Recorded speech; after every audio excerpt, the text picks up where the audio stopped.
No huge intro because we've got a lot to cover. If you didn't watch part 1, then go watch part 1. As a quick recap, we're going to be looking at the colors in the order that I think they got the most support. We've already looked at orange, purple, pink, next we're going to look at white. Okay, so Helia kind of shows that they are trying to give more colors field control options. Because this card straight up makes white into a pseudo pink if you wanted pseudo pink for your deck. First of all, it has teamwork, so all of your Pegasus will be getting this effect, which means white will now more easily mix into yellow and blue, which is good. Its effect is when you win a problem face-off, you can exhaust this, pay 2, and get rid of one of your opponent's friends that was at that problem. They had to specify there that it had to be at that problem because if they didn't, then double face-offs would have been ridiculous. But anyway, moving on from that. Banishing is good.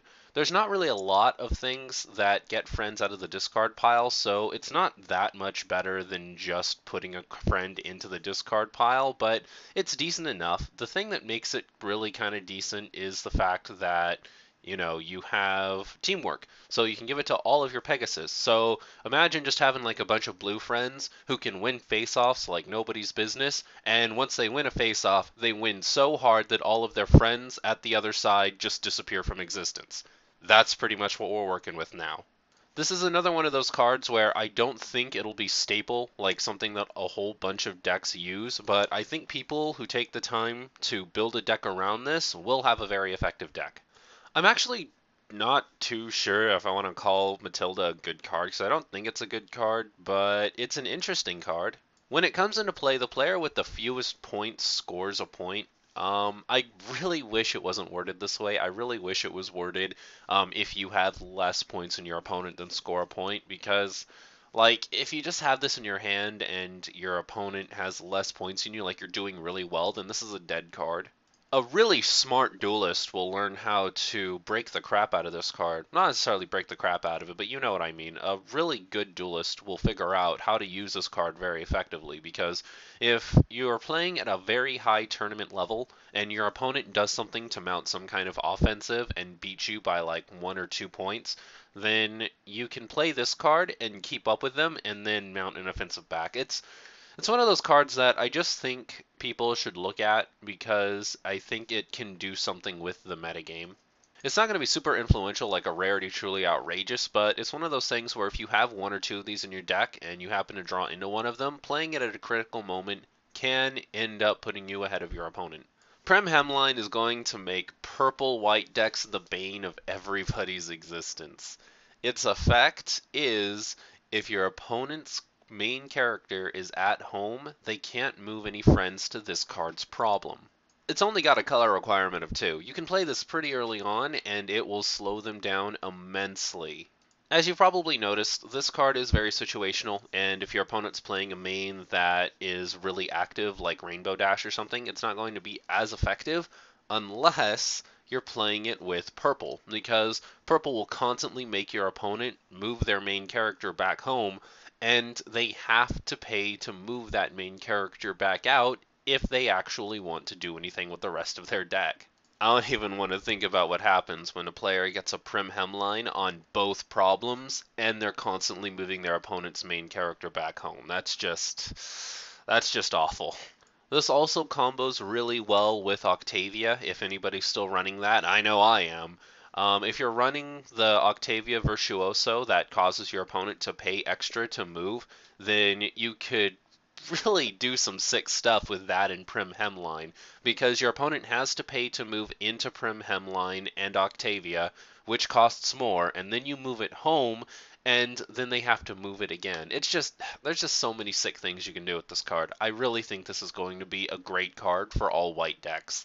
That's really kind of it for Friends. They didn't get very much else in the way of Friends, but they did get some pretty neat events and resources. So this first event here is people aren't going to run this card. They're not going to. But I personally think it's pretty interesting because in the metagame, people very, very carefully plan out how many action points they have, and just taking away one of them will throw a wrench in the plans of pretty much any deck that isn't purple. It's a free card, and if you are running some kind of deck that goes around events, like maybe you're running a purple-white deck, like I was talking about before, and you've got a lot of cards that kind of revolve around having event cards like maybe like a Trixie deck, then you can show these off, and then when your opponent moves a character, you can just go and you have one less action point. It's pretty much like making your opponent pay 3 to move a character instead of 2. Keep in mind the main downside of this card is it says if able, so it's not like if your opponent plays like the last of their action points to move a character and you play this card, they can't do it because they can't afford it. It's just if they happen to have one action point at some point left, then you can get rid of it. And it doesn't do anything if your opponent is at 0 action points. Just a thought. As far as white events go, white got a very, very fun event that we can work around with. It's a reaction, so you can use it during your opponent's turn, and after your opponent moves a friend to a problem, you play this and they can't move any other characters to that problem until the end of the turn. This, again, is something that can just throw a huge wrench into somebody's plans. Like, late game, this is crucial. If your opponent moves a friend to this problem, like a Holly Dash or something, then you rock this, and Holly Dash's effect does not proc, because they cannot move any other characters to that problem. This is same for like Wildfire. It's just so ridiculous because it can stop a lot of decks. It stops blue decks for sure. It can stop yellow decks. Not so sure about purple decks. Pink decks, probably, because if your opponent moves a big top over and you play this, then they can't get the rest of the friends they need to actually, pull off the big top thing.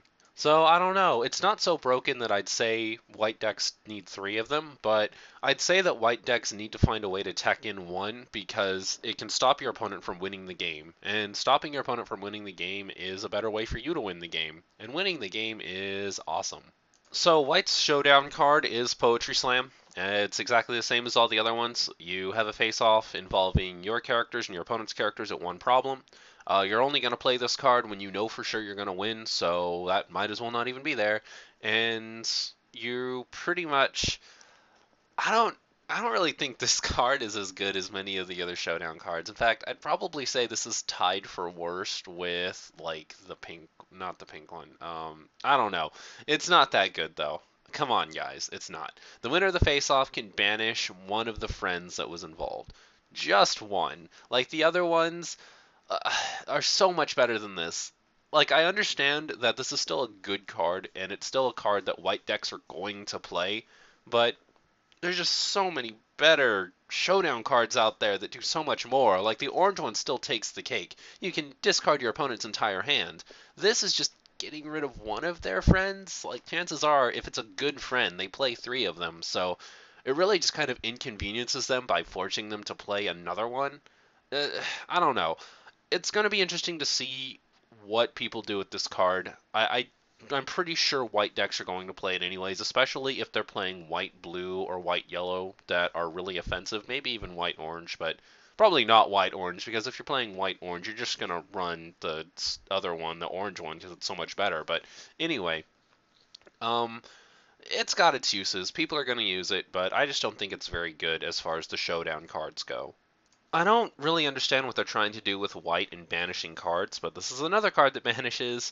You can banish one friend from a discard pile, so yours or your opponent's. And you can add that friend's power to your friends that are in a face-off until the end of the face-off. This is awesome. This is a really good card. I definitely think this is staple. This is a card that I think all of the decks should have. This is especially fun. You know what I thought of earlier? This is especially fun if you're rocking a white-pink deck, like a white-pink accessory build. Oh, this is so good because you can play like Responsibility Pie to get rid of a very big friend, like a huge orange friend or something, and then during the face-off you can be like, social networking, I'm gonna call on that guy that I discarded earlier, he's gonna give his power to us, and then he's going to just cease to exist. Even if you're not rocking something like that, like if you're rocking like white-blue or something that doesn't really have any way of discarding cards, eventually some friends are going to end up in the discard pile, and I think this is a really good way to capitalize on that fact. Plus, it has 5 power. If you flip it over for a face-off, then you're not totally screwed, because 5 power's good card to flip. Okay, now on to resources. As you can probably imagine, White got the best when it comes to resources, and we're going to look at them now.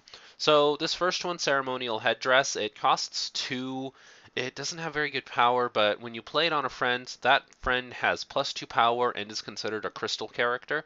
I'm going to talk about the crystal characters later because that's kind of like its own deck archetype now. But paying 2 to give a friend +2 power, it gets over a lot of things, and the fact that it gives it crystal can kind of work out if you're rocking a crystal deck and you want to use somebody outside of the crystal cards.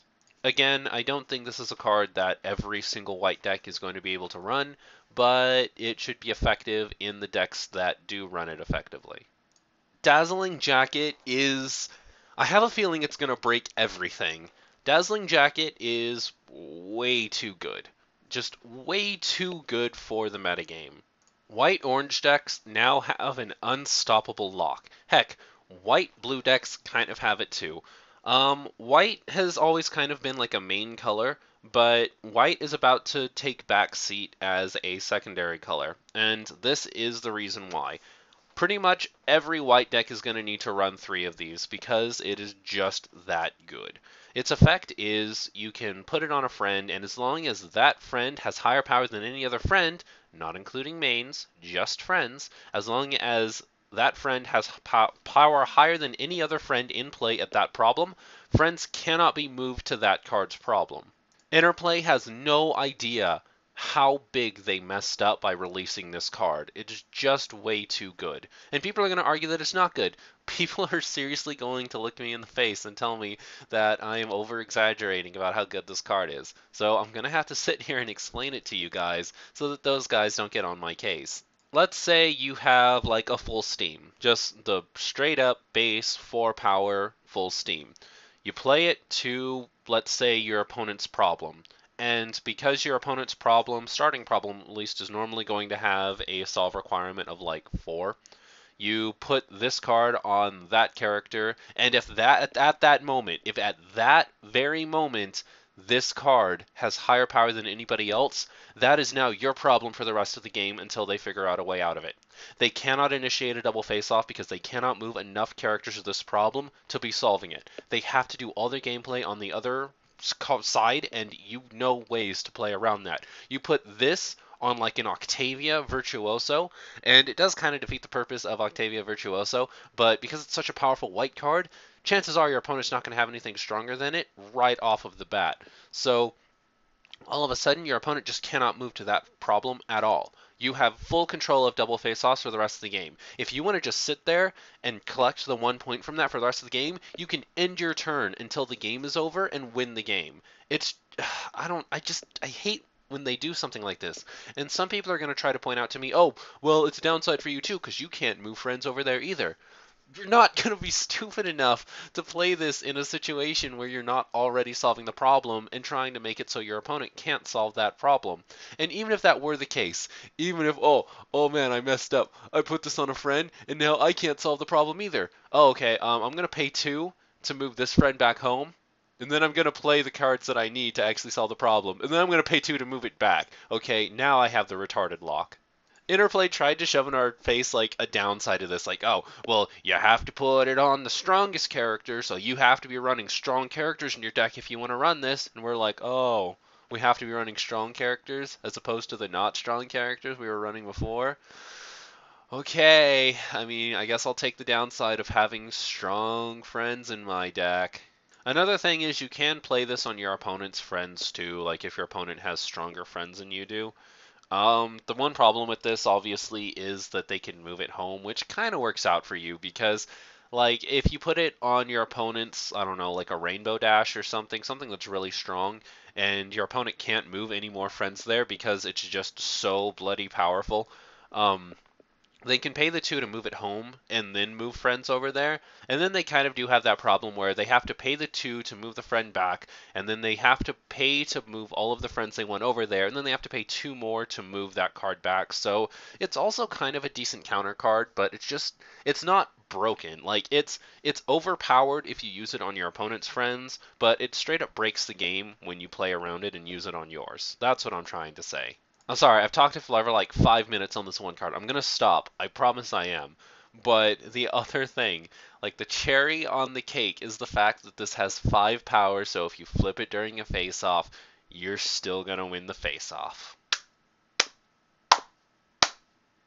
I just don't even know what you're thinking sometimes, Interplay. It's like you don't want people to play the card game anymore. Okay, moving on to something a little more reasonable. Dressed up. This is pretty awesome, actually. I think this is going to have to be staple in most white decks at I'd say 2. I'd say that it's better.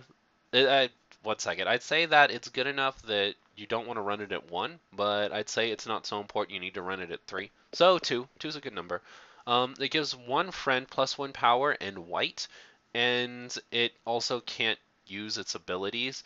And that's where the card comes in. It's for 1 power, I mean not for 1 power, for 1 action point, you can put this on one of your opponent's friends, and that friend no longer has abilities, but as an upside, they get +1 power. You can also kind of use this on your own friends to give them +1 power, but it's really kind of not worth it. I would save this in my hand for when my opponent drops like a Holly Dash or like an Eagle or something really powerful that has effects that I don't want to deal with. Or heck, even a rarity truly outrageous really suffers with this card because you pay 1 and you put this on that friend. That friend does have +1 power, and it's also white, but it no longer has any abilities and can no longer gain abilities. And that's just really good. This is a really good control card. Okay, so speaking of control, they've released this card called Pony Charm, and this is 3 of in all white decks. Every single one of them. This card, it's not as broken as Dazzling Gleam because it doesn't make it so your opponent just straight up cannot win the game, but why would you not run 3 of this card? This is such a good card. You put it on a friend and you control that friend. So you straight up just take one of your opponent's friends from their side of the field. That's just so awesome. I love it so much. This is my favorite white card from now on. Just, okay, Octavia Virtuoso, step aside because you're being replaced. Pony Charm is the coolest card to have come out of white in the new set. Better than all the new friends, better than all the new events. Pony Charm is hilarious. And it only costs 3 action points.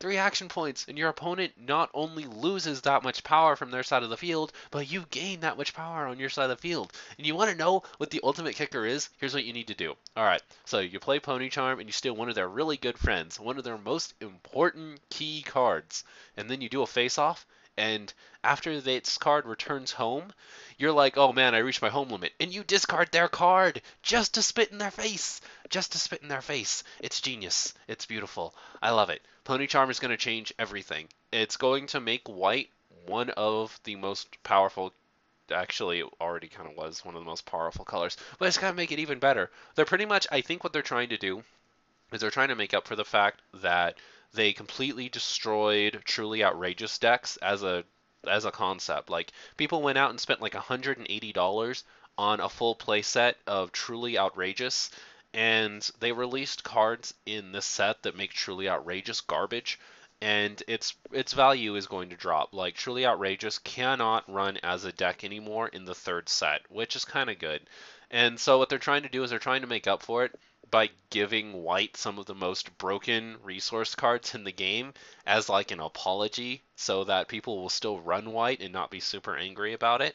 Yeah, I'm sorry guys, like Rarity truly outrageous. It was fun while it lasted, but go watch Frozen and let it go because it's not coming back. There's too many ways to counter it now.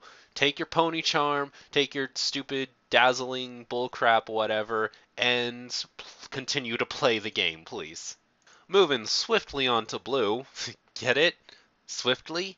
Laugh! Anyways, bulk biceps. First of all, I just gotta point out, like, best MLP artwork I think I've ever seen. That picture is just so good. Like, I want to see players, like, actually make that face when they play bulk biceps because you have to. I think that should be, like, written on the card somewhere. First of all, it has pumped, which is, you know, decent, I guess. And like you need something to do with those cards anyway. And of the pumped cards, this is definitely one of my favorite pumped cards that's come out. And it gets +1 power for each card behind it. And at the start of the score phase, if this card has at least 4 power, you can move it for free. and that's pretty good. The main reason I'm saying that this is good, and I'm pointing it out especially, is because now that we have the Cutie Pox scare in purple, this has the same priority level as that does. So if your opponent uses that to move this card back home, you can still say that during, like, at the beginning of the score phase, you can move bulk biceps back to that problem. I don't know why you'd want to, unless you're rocking like 2 or 3 of these and they're all powered up. One really neat way that you could power these up probably is using that new white resource, Crystal Headdress. So like white blue deck, and you rock Crystal Headdress on this, and all of a sudden it can just start moving during the score phase for free. That's really good. I really like that. I think both biceps is a really cool card. He's a really situational card though, in my opinion. Like, I don't know. Like, he might be stable. I don't think he is, but he might end up being stable. I could be completely wrong. And that would be really cool. Like, we really need something to do with pumped anyway, and like if you're rocking a pumped deck, or if your deck doesn't really have any pumped at all and you don't know what else to do with it, then you could totally rock this and it will do a lot for you. Even if your opponent isn't rocking something like Cutie Pox Scare, then it still has a lot of application, because just getting to move a 4-power pony for free during the score phase is amazing. It lets you solve problems quicker, it lets you initiate more face-offs, more double face-offs, so on and so forth. And the other great thing about this is because it's at the start of the score phase and it just says you can move it, you can even move it off of the problem if you really wanted to, or move it to the other problem if you wanted to. It doesn't really matter. It's just an all-around decent card. Okay, so I'm going to be looking at Crystal Guard here. Originally I wasn't going to look at any of the Crystal characters until we actually got to like me talking about the new Crystal archetype. But if I don't put this card in, then we're only talking about 4 blue cards because blue got really shafted this set. And I wanted to at least talk about 5, so we're going to look at Crystal Guard, I guess. It's good in blue decks. You don't have to be rocking a crystal deck for it to be good, but I just wanted to talk about the crystal cards altogether. That's okay, that's enough talking about why I'm talking about the crystal card. When this card moves to a problem, you can exhaust it and pay 1 to frighten a friend. That is really good. This is overall just a really good card. I'd say staple at 1 copy for sure. I don't know why blue decks wouldn't run this card at least 1. It can really slow down your opponent. You're only paying 1 action point to frighten, and it costs them 2 action points to unfrighten. So that's really good. This is also going to break the crap out of my Luna Blue Fright Fest deck. It's just, oh, it's gonna be so good, because if you have those Rainbow Dashes in play, you move a Crystal Guard, it's like, stop in the name of the law, frightened, and then Rainbow Dash is like, hey, that card over there's frightened too, and it's just like, oh, good job, son, high five. And I don't know, it's gonna be good times though. Like, I'm gonna have to do a revamped version of that deck just because Crystal Guard has come in and changed everything. I don't really know how well it's gonna do in Crystal decks, but here in Blue decks, it's going to be awesome. It's especially gonna be good because its effect also procs if you move it with a Holly Dash or a Wildfire. Just overall great card.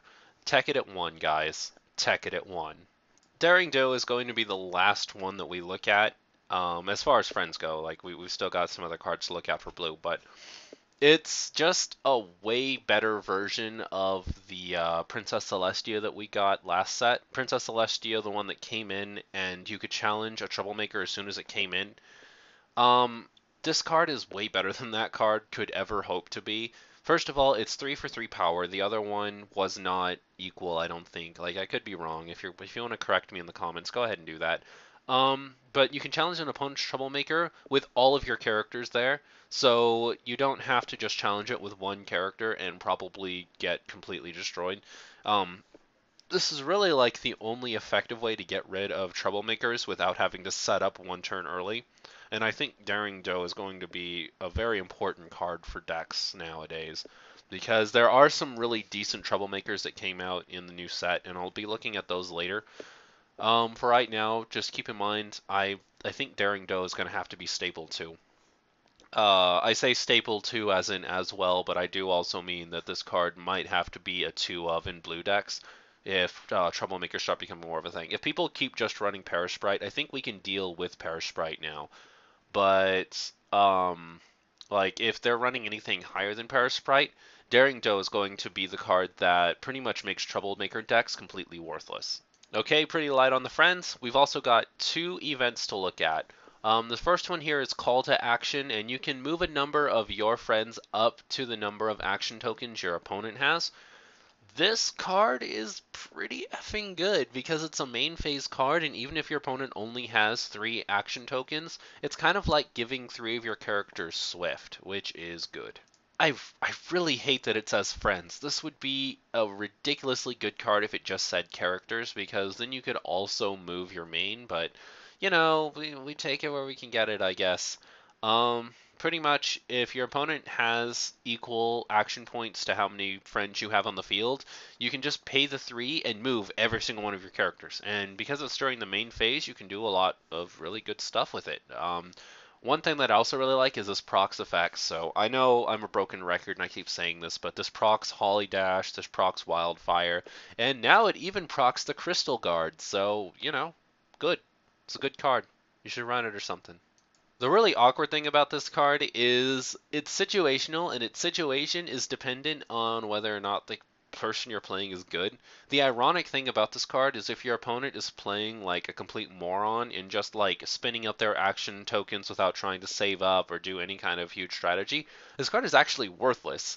But if you're playing at the higher tiers where people save up like 10, 11, 12-ish action points before they actually move anything, then this is great. So, I don't know, that's just a really interesting disconnect. I'm pretty sure Interplay didn't do that on purpose because Interplay doesn't really seem to think these things out very well, but I do think it's a really neat coincidence nonetheless.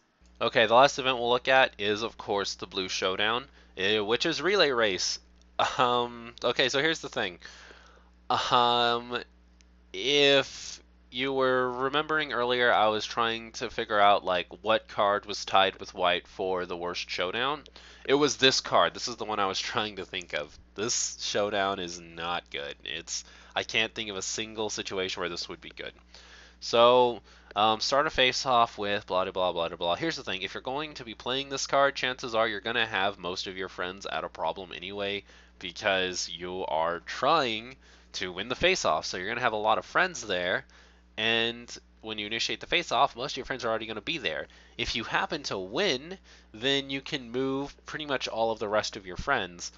But that's not that good. Like, you could use it to get your main out. The one like thing that this has over the other card is the fact that you can move your main with it.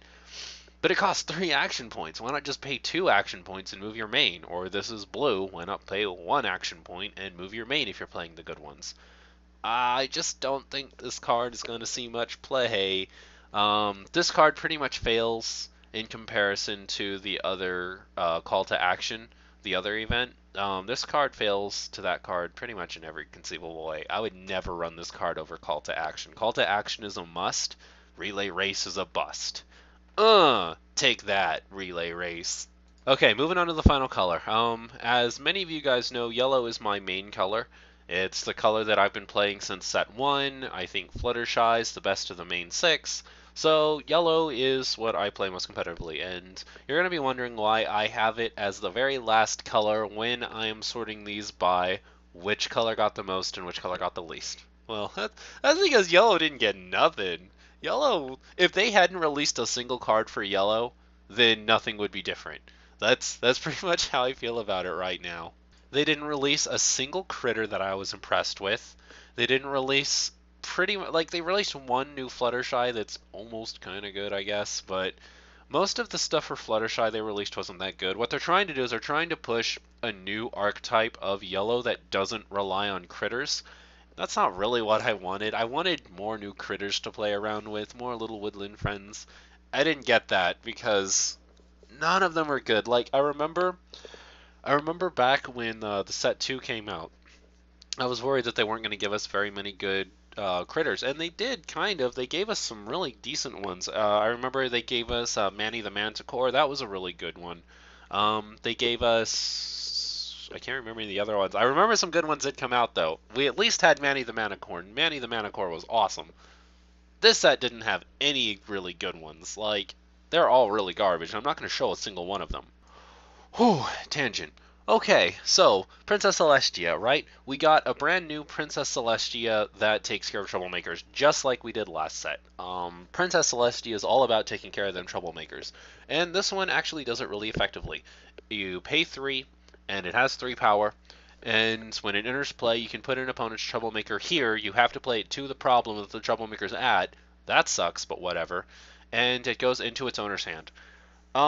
Normally I would say that this is really bad because your opponent can just play it again, but this does actually create some really good instances for you. First of all, if you have enough power to solve a problem, but your opponent's troublemaker blocking you, then you can just get rid of that troublemaker and solve the problem. And then when your opponent plays the troublemaker again, it has to stay face down for another turn, so you're going to get another action point out of it. And then finally, on their second turn after you play this card, they'll have the troublemaker again. This is still leagues below Daring Do because Daring Do lets you just straight up destroy a troublemaker, but this is at least decent enough to look at, I guess. Okay, so next we're going to be looking at a couple of the ultra rares that came out. These ultra rares really still aren't that good. Like, I really don't even think this one deserves to be an ultra rare. I think it's just an ultra rare because people think Derpy is best pony. But I'm at least going to talk about it a little bit.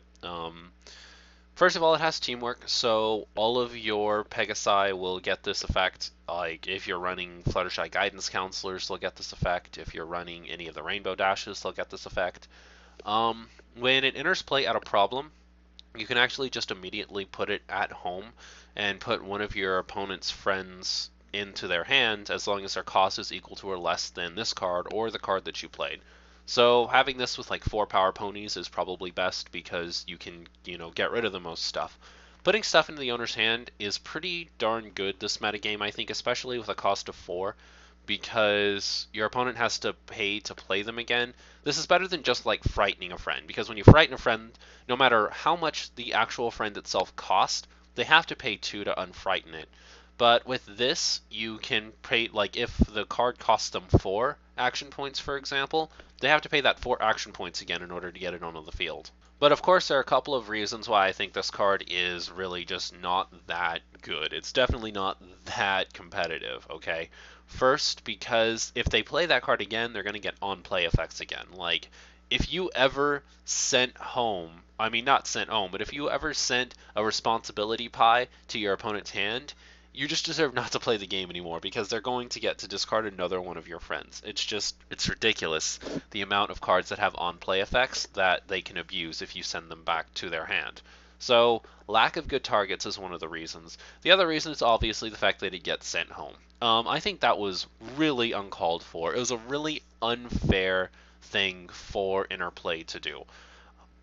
Mainly because, like, 1, you have to pay the 2 action points to move it back. So you're getting 6 action points to move this friend to a problem if you also want to use its effect.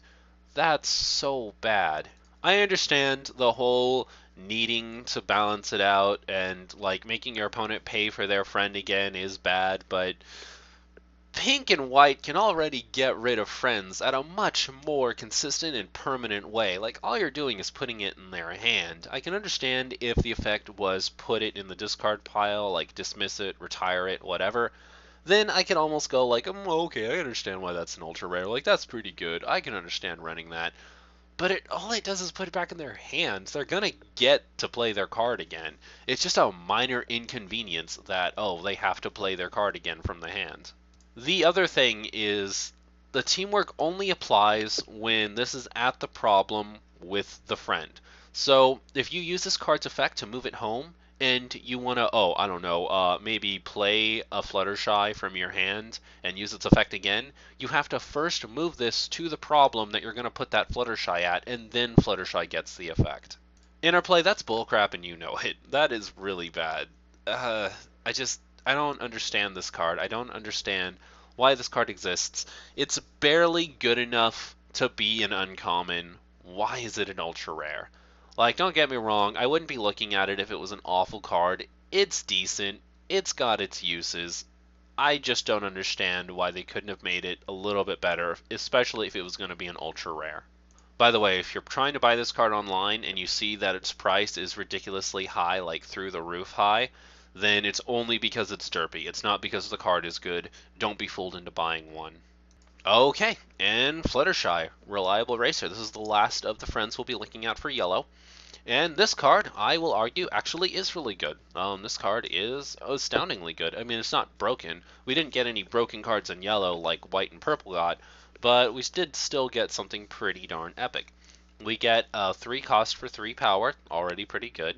And during face-offs involving this card, players flip 1 fewer cards. So unless you and your opponent are rocking something that lets you flip multiple cards, like an immense, then you can use this card to pretty much just take the whole flipping thing out of the equation. This stops pumped decks, which which blue, actually yeah, yellow too because of Eagle, which yellow and blue really rely on. And like pumped is gone, the whole like chance factor is gone, so if you have more power than your opponent, you're going to win the face-off no matter what because you're flipping 1 fewer cards.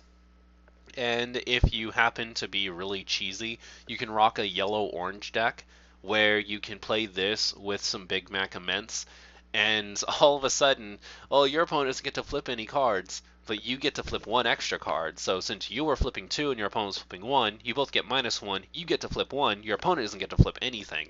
I'm going to say the same thing that I've said a million times before. I don't think this card is going to be staple in every single yellow deck. In fact, I don't think any of the new yellow cards are good enough to go in my yellow deck. But if you build a deck around this, like abusing the fact that your opponent can just not flip cards during the face-off if you play this card correctly, then I think you've got a really good idea there. I think that's going to be really awesome, and I'm pretty excited to see how people play this card. On to events. The first one we have is Doctor's Orders. This is a problem face-off card, so that's pretty cool. You can put the friend with the highest power into your opponent's hand. The one really cool thing about yellow decks is they don't have high power. They're normally swarm, like I have 8 friends and you've only got 3, so I can win through sheer numbers. So this counters a lot of really good strategies out there. It doesn't do much to white or purple, but it does some really hefty stuff to pink because if you get rid of like a big top or something, they don't get to dismiss a friend after the face-off, and they're probably not going to win the face-off anyway. And it does some pretty hefty stuff to orange, obviously, because orange cards are the strongest cards in the game when it comes to power. It's going to do some hefty stuff to blue because blue is right up there with orange, not quite as strong, but still pretty close. And I think Doctor's Orders is a really cool card. I still have a problem with it putting the friend into their hands because, like, I don't know, pink does it so much better. Pink is where it's at when it comes to field control. Like, no other color can even come close to touching it. So I shouldn't expect yellow to have something as good, but, you know, we take what we can get. Putting it back in their hands still makes it easier to win the face-off, and if they play it again, we can just figure out something else. I don't know.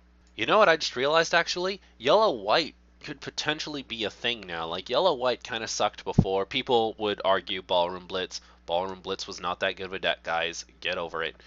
But with this, I actually see a lot of potential, because if you're returning stuff to your opponent's hand and they have to play it again, then you can totally rock, like, Tangled Coiffures and stuff in your deck to control the cards when they come into play the second time. So, I don't know. That's just kind of something to think about. Another thing is, I just thought of something else. What if you rocked a yellow-purple deck with cards like this, which return cards to your opponent's hand, and Study Session, which made them come into play exhausted? That could be a thing, because then you could stall for pretty much forever, because your opponent's characters keep going back to their hand and then coming into play exhausted, and then they have to keep paying for the friends, so they're going to be way below you in action points. Something I'll have to think about. I'm going to do some studying on that and get back to you. Last event card of yellow, and the entire set actually, that we're going to be looking at is the Yellow Showdown. Now, I don't think the Yellow Showdown is quite as game-breaking as some of the other ones, but I do think it is a really, really good card. So pretty much it's the same thing, start a face-off, yada yada, and the winner of the face-off gets to reveal a number of cards from the top of their deck equal to the number of friends that they had in the face-off, and put all of the friend cards that they see into their hand, and the rest go into the bottom of their deck, so they don't even lose them. Critter decks are going to rock face with this card. Like, I'm going to try to tech this card in at least one, maybe even two. Because if you have like 5 critters onto a problem and you like win the face off, you're probably going to win the face off if you're in a position where you're playing this card. Then you have to look at the top 5 cards of the deck, put all of the friends into your hands, and then you've got even more critters to play around with. It's just really good.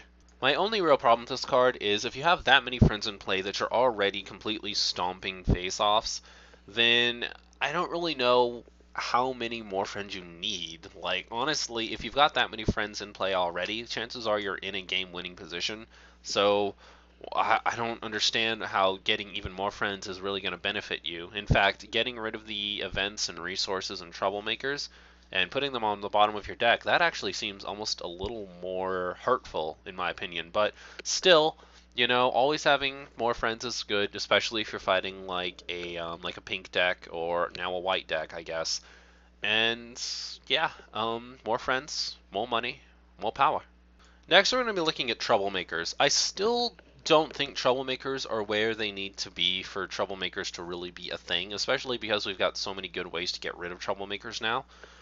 But there are enough good troublemakers that I can talk about them. So I'm going to look at the 5 least awful troublemakers in the new set. So Chimera is pretty good. At the start of a face-off involving this card, you can pay 1 action point and exhaust all of your opponent's friends of that color, and it makes it a lot easier to win the face-off. A couple of problems. First, it's only got 3 power. 3 power is no me gusta, not good, do not want 3 power.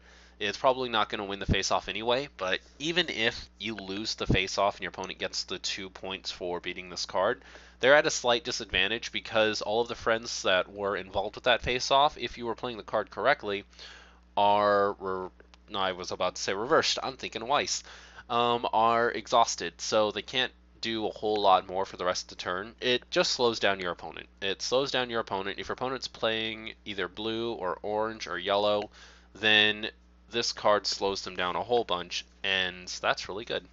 Cockatrice is a pretty beautifully made card. When your opponent challenges this card to a face-off, they have to discard one of their in-play friends there.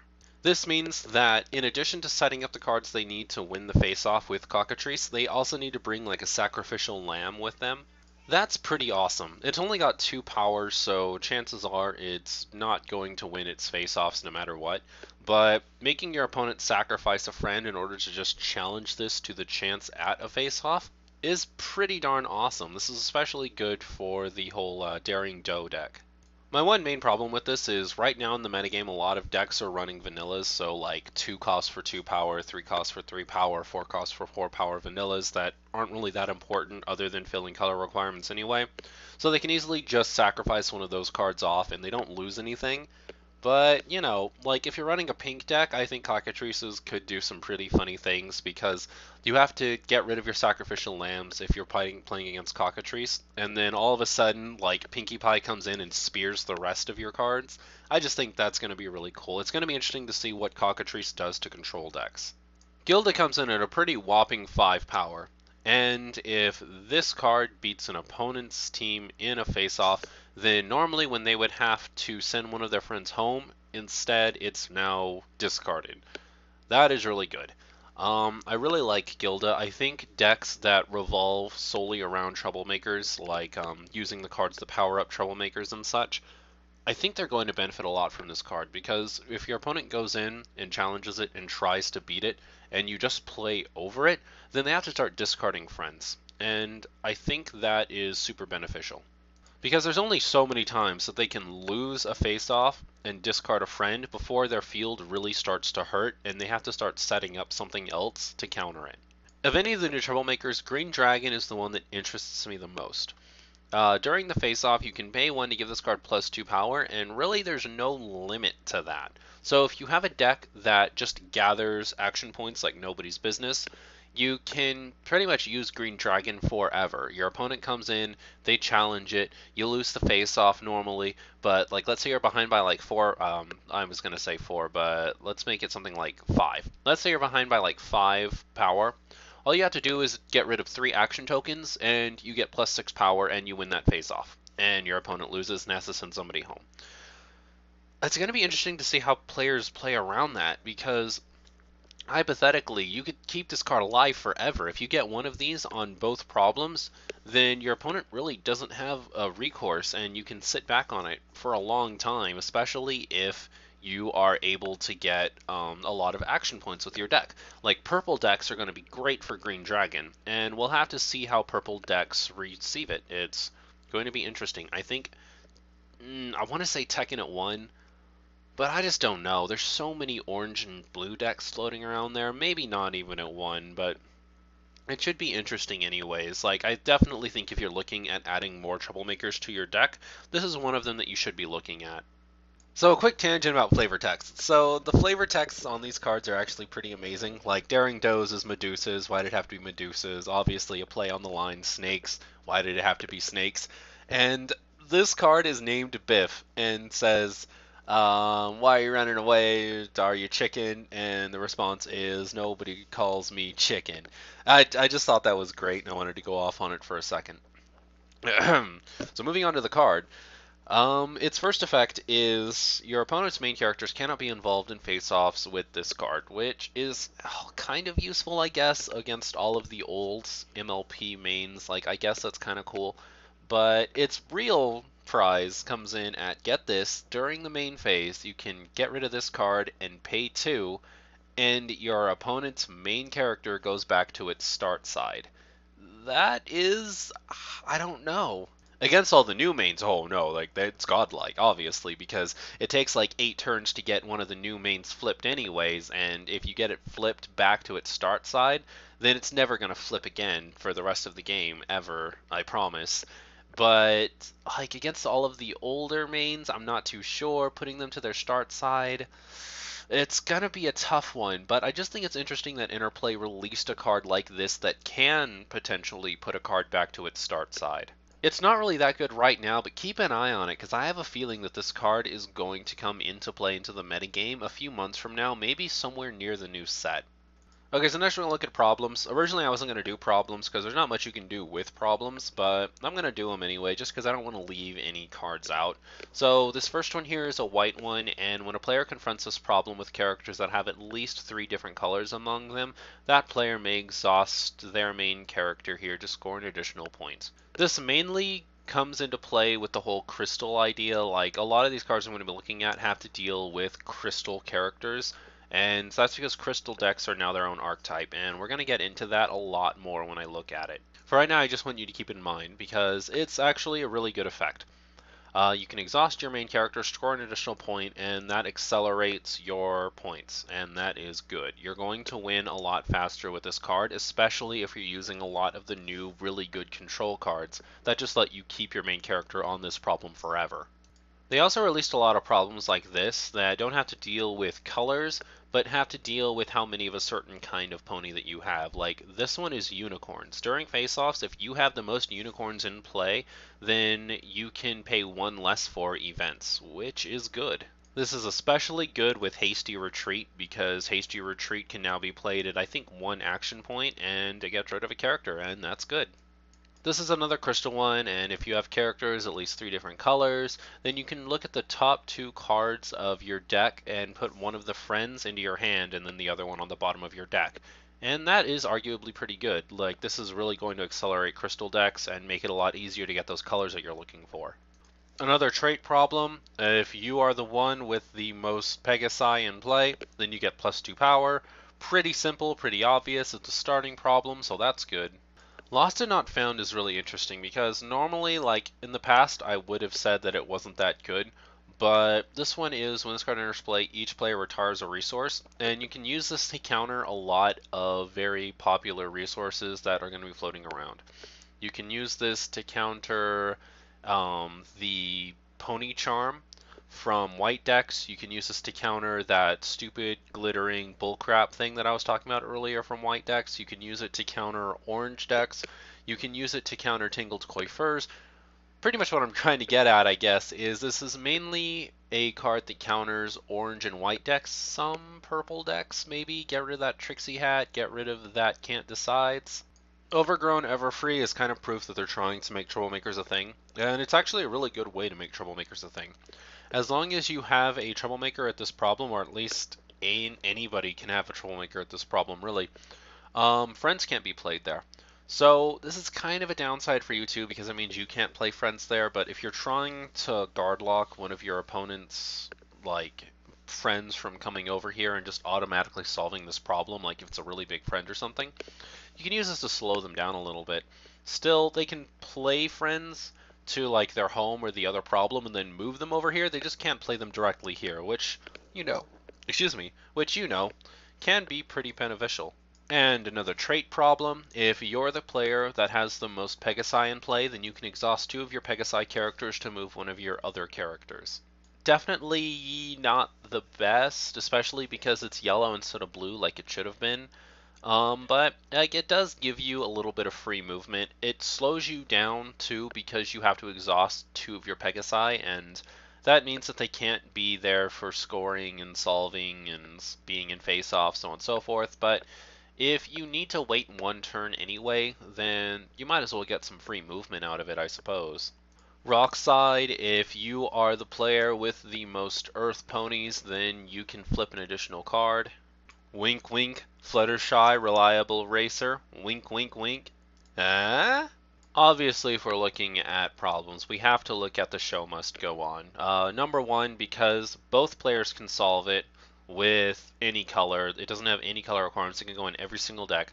It's a starting problem, and when a player confronts this problem, that player may banish a card from their hands to beneath one of their friends with pumped. So, I have a feeling pump decks are about to get a lot better. We've already got, like, Eagle, for example. Players who are playing Eagle can just start putting cards from their hand under Eagle for all that free movement. And a lot of other pumped cards are probably going to get more play too. One of the ones that I'm most looking forward to, actually, is the Chief from the pink set. The next thing I want to look at are specific card sets, like sets of cards that came out that are kind of unique to their own little universe. Then the first thing I want to look at is they came out with 3 new foals that are joke cards. And if you don't know what I mean by joke cards, it's like cards that came out that have effect text that are a little bit silly, go a little bit against the grain when it comes to rules. Like this one, for example. This Scootaloo lets you exhaust this card, you dance, and then each player draws a card and then discards a card. Obviously, nobody's actually going to do this, but on the other hand, this really isn't that great of a card anyway, so I don't think many people will be running it in the first place. Especially if your opponent's rocking like an Applejack Element of Honesty or something, I can just see a lot of bad things happening with this card. So, like, these cards, they're kind of cute. They're a little fun to have. I don't think people are going to be using them competitively, so I don't think their whole, like, extra effect is going to have much of an effect on the game anyway, but I kind of wanted to look at them anyway. This is the first one. We have Apple Bloom. Apple Bloom is actually a little bit better than Scoots Magoots. She's got this effect where you can exhaust this card and tell a joke, and then all players shuffle a card from their hand back into their decks. Because this is an orange card, it might be good. Like, if you are already controlling your opponent's hand so hard anyway with, like, some pony guards and your Showdown card, the Tug of War, and then you play something like this where they have to take their already small hands and start putting cards from there back into their deck and shuffling, it's going to put them at a disadvantage. So I legitimately think that Apple Bloom is going to be a useful card in orange decks, like a real, legit, authentic card. So get that joke book out, guys. You're going to have to tell a lot of them. Sweetie Belle is definitely the worst of these 3 joke cards to come out. You can exhaust it and pay 1 action point to sing a song, probably something from the second MLP movie, and each player puts a friend from their discard pile back into their hands. This is just so situational. I could never imagine actually putting this card in a deck, because if I do this, my opponent gets something too. Like, I get something, but I don't want them to have something. That's awful. I don't want that to happen. And I think once a pony hits the discard pile, you can pretty much just say goodbye to it. I think that's fine. I don't think you need to start getting stuff back. You should have enough in your deck to cover the fact that you don't have cards in your discard pile. So as funny and kind of cute as these 3 cards are, this is definitely the worst of them. Apple Bloom is definitely the best, and Scoots Magoots is kind of okay. Next we'll look at the breezies. The breezies range from really good like this one to being absolutely worthless. This one's good because during the Troublemaker phase, you can retire this card to move one of your friends to that card's problem for free, and that's awesome. The fact that these things are free is really good. The one kind of downside to them, and the thing that I hate the most, is the fact that they have 0 power. So if you flip them during a face-off, you're probably going to lose that face-off. So if you play these, like, because it happens during the Troublemaker phase, you can't just play it and then immediately discard it and move a friend, which would have been cool. You have to wait a turn. Like, you can do it during your Troublemaker phase, which means, like, you don't have to have a Troublemaker in play to do this, is what I'm trying to say. Like, during the phase itself, you can discard this card and move one of your friends for free. So it's kind of decent. And if you do have to deal with a Troublemaker, well, this is a good way to get your friends over there. Applejacks is if one of your other friends at the same problem as this one would be dismissed, then you can retire this card instead. That's not that good. Like, it's good at countering pink decks, but it's not good at countering anything else. Like, white decks banish, so white decks don't care about this effect at all. And this card has to be at the problem with the character that's getting... I don't know. I just don't think it's a good card. Pinkie Pie is a pretty decent breezy, too. You can put this to a problem, and then during the score phase, if your opponent is trying to solve that problem, you can retire this, and for that turn, your opponent needs 2 more wild power in order to solve it. So, you can pretty much make it impossible for your opponent to solve a problem during one turn, and slow them down for a turn, which is arguably pretty good. Granted, nobody's actually going to fall for that. If you play this to a problem, your opponent's just going to go, oh, well, I need to move even more stuff over there. But that's even more beneficial for you, because if your opponent moves more stuff over there and solves the problem, then you have more targets for Responsibility Pie and for Crystal Guard if you're running that. Pretty much, like, this makes your opponent have to give you targets for whatever cards you have to control them. And that's really good. Twilights is mediocre. If this Breezie is involved in the face-off, then you can retire this and put 1 card from your hand on top of your deck. That's almost good. Like, it does let you flip one of the cards from your hands for a face-off, so you can kind of, like, guarantee you're going to get a high card. But I don't want to lose hand advantage. Like, if you're building your deck correctly anyway, there should be a good chance of flipping a decent card for the face-off, so I don't know. I don't see this card being used, but it's at least better than some of the other ones. People pretty much guessed what Rarities was going to be. If you retire this after you win a face-off involving this card, you can score a point. I don't like that it has to be in a face-off. I wish it was when you confronted a problem, but, you know, whatever. Alrighty, unless we look at Fluttershy's. Fluttershy's is, during the main phase, you can retire this card to put one of your critter friends into its owner's hands. Retire this card to put one of your... Am I reading that? One of your critter friends into its owner's... Well, why would you do that? I mean, some of the other breezies are bad, but they don't flat out hurt you. They don't flat out make you vulnerable. That's not a good card at all. I know some of you are watching this and they're like, Kudou, but what about on play effects? You could use critter on play effects again. Critters don't have good on play effects. I think there might be like 1 or 2, like Manny had a pretty good on play effect, I guess, but it's not good enough that I'm going to purposefully play cards that put him back in my own hands. I just don't understand why they do this. I'm going to go on record by saying that I don't think a single one of the breezies is good enough to actually use in decks. I think some of them are decent enough that maybe some people will try to tech in 1 or 2, but I just don't think they're good at all. I think they're neat collectible cards. I think you could take them and display them somewhere. I just don't think they're going to be competitive at all. I'm going to straight out say it. I don't think these cards are competitive enough to be in the metagame. Next, we're going to look at crystal cards. There's a lot of crystal cards, and a lot of them are really good. Like Crystal Guard is a crystal card. And I'm only really going to look at the main 6 and one of the events. Like, there are lots. I know some people are going to be disappointed. They're going to want me to look at the entire crystal deck. But the crystal deck is really easy to figure out. So I really only want to look at the main 6 to show you, like, kind of what you're getting out of the crystal deck if you play it.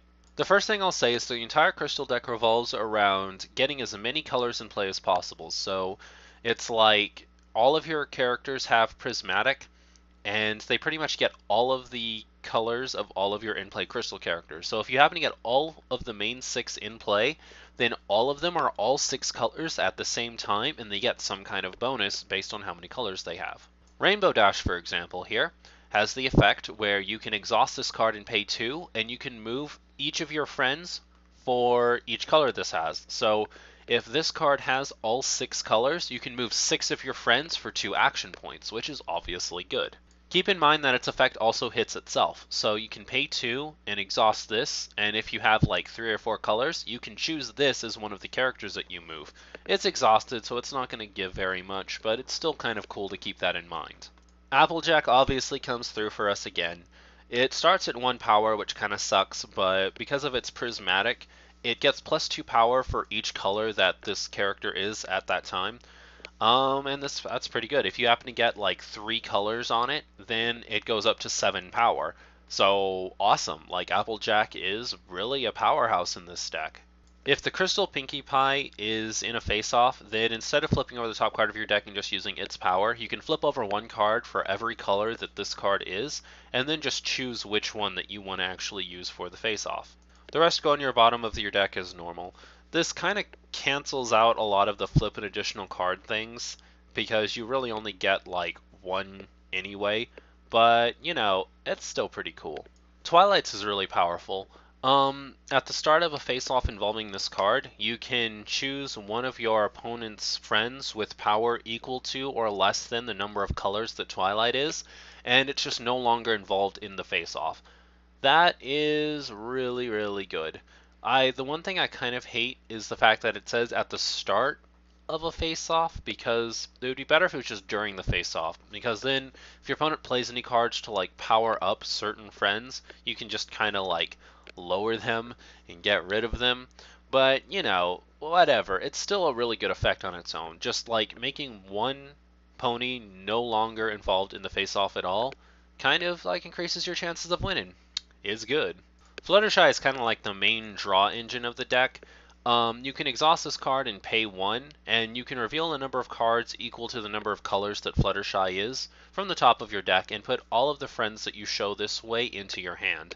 Because the deck is so reliant on getting such specific colors out on the field, I think this is really good and will probably be the only one that you run at 3 because you want to see this at the beginning of the game. Last one we'll look at is Rarity, and wow, you're just looking fabulous there, Rarity. During your main phase, you can exhaust this card to choose an opponent and look at the number of cards on top of that player's deck equal to the number of colors that this card is, obviously. You can put any number of them back on top of the deck and then put the rest on the bottom in any order that you choose. This is probably the best of the crystal characters in my opinion. Like, I don't know, it's kind of like a toss-up between this, Rainbow Dash, and Fluttershy. Fluttershy is really essential, but not really, you know, like that powerful. The blue one gives you a lot of movement, but this one pretty much controls your opponent's deck, and that's really cool. Again, there are a lot of other crystal characters that are going to be in the deck, but I'm going to let you look at those on your own, because there's like 10 other ones, and I don't want to look at all of them. I've already shown you guys Crystal Guard. That should be enough to show you just how powerful the deck can be. But other than that, there's also a lot of problems, which I've already shown you, and there's a lot of events that go along with the prismatic deck. I'm only going to show you one to give you an example of what they're like. I'm not going to show you all of them because, again, there's like 6 events, and I'm already running over an hour here, so we're just going to look at one of them. This one is Less Isn't More. During the main phase, you can exhaust one of your friends, and then exhaust a number of your opponent friends that have the same number of colors that that one is. I kind of said that weird. What I'm trying to say is, like, let's say you have an Applejack with 4 colors. You can exhaust it and then exhaust 4 of your opponent's friends. And that in and of itself is pretty good.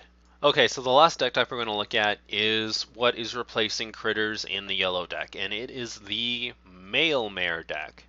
Pretty much a bunch of cards were released that have to deal with like postage counters, and I'm going to look at them now. Like, I don't know if they're going to be a competitive deck. They look like a definitely fun deck to play, and it looks like a neat alternative if you are running yellow as a secondary color, but you don't want to run critters. This looks like something that you could run as a secondary color, and it will benefit your main color very well. Firstly, I've already looked at the new yellow main. You can check that out in the first part. I think it's the very first one that I looked at, so it shouldn't be very hard to find. And that is the main that you're going to be running if you are running this kind of deck, and I'll show you why here in a second. But for right now, we're going to look at Equestrian Male Mare. The first time that you play a new card each turn, you can put 1 postage counter on this. And then as long as this has at least 1 postage counter on it, it has +1 power. So it's not +1 for each postage counter, guys. It's just +1 as long as it has 1 postage counter on it. This may sound like it sucks, but there are some other cards that we're going to look at here in a second that make this slightly better. This is the other mailman that came out with the set. I have a feeling there's going to be a lot more, but this is the other one that we got. So the only real way to get postage counters are going to be to play the Equestrian Male Mare and the main character that deals in postage counters. But they also go really well with the new resources that are mailboxes, and this card deals with mailboxes. As long as you have at least 1 mailbox resource in play, this card has +2 power. Paying 2 for 4 power is actually really good. If you are running the postage deck, or if you're running another card with the postage engine, I guess you could say, then this is actually a really good card to run because it's 2 for 4 power. Who doesn't want 2 for 4 power? It's awesome. So the first mailbox is the magical mailbox, and it lets you remove a counter from one of your in-play readied characters to draw a card, and if you remove it from a Pegasus or a Dragon, then you get to draw 2 cards instead. Now, obviously, you can see where we're going with the whole postage counters and magical mailbox thing. Like, this doesn't have a limit, so you can remove a whole bunch of counters to just draw a whole bunch of cards off of Equestrian Male Mare. Equestrian Male Mare is going to get you a lot of card draw. The only thing is you don't want to put it less than 2 because, you know, like if you go down to 0 counters on it, it's only 2 power, but if you have at least 1, it's 3 power, which is almost acceptable. So Magical Mailbox is pretty decent. It's going to give you a lot of card draw, and card draw is really good. I'd actually like to see the Postage deck and the Crystal deck kind of come together, because I think all of the extra draw power will make it a lot easier for you to pull off the prismatic effects. The other mailbox and the last card we'll be looking at today is the Ponyville Mailbox. This mailbox is a lot like the other mailbox, except instead of getting more cards in your hand, you're getting more power. You can remove 1 counter from one of your in-play ponies to get +1 power to one of your in-play ponies. If that counter that you removed is specifically a postage counter, then it counts as +2 instead of +1. This is slightly less powerful because, obviously, like you lose the power at the end of the turn, so it's only good for 1 turn, and the postage counters aren't that easy to get a hold of. Even if you're using both the main and a full set of 3 Equestrian Male Mares, you're probably only going to have 1 Equestrian Male Mare in play at a time, and you're not going to get that many postage counters in play. If you do get a whole bunch, then that's great. Like, every turn you'll have an extra 4 to work with, and you can do a whole lot of really interesting shenanigans. But overall, I wouldn't be counting on this card as much as the other mailbox. I definitely think having 1 of each in play is the best. Okay, guys, that's about all I can take for today. This special was about 2 hours, which was roughly how long the live stream was, so I feel really good. I feel like I didn't cheat you guys out of anything if you weren't there for the live stream. And thank you so much for your support. If you sat through both videos, then thanks. I hope you left a like on the other video, and I hope you'll leave a like on this one. If you found these videos by accident, then please subscribe to stay up to date on the latest Kudou news. And leave your thoughts on the set in the comments section below. Maybe there's something I missed. Maybe there's a deck you want me to go back and refresh. Who knows? Just leave it all in the comments and I'll check it out later. But my voice hurts now, so for today, I'll bid you adieu.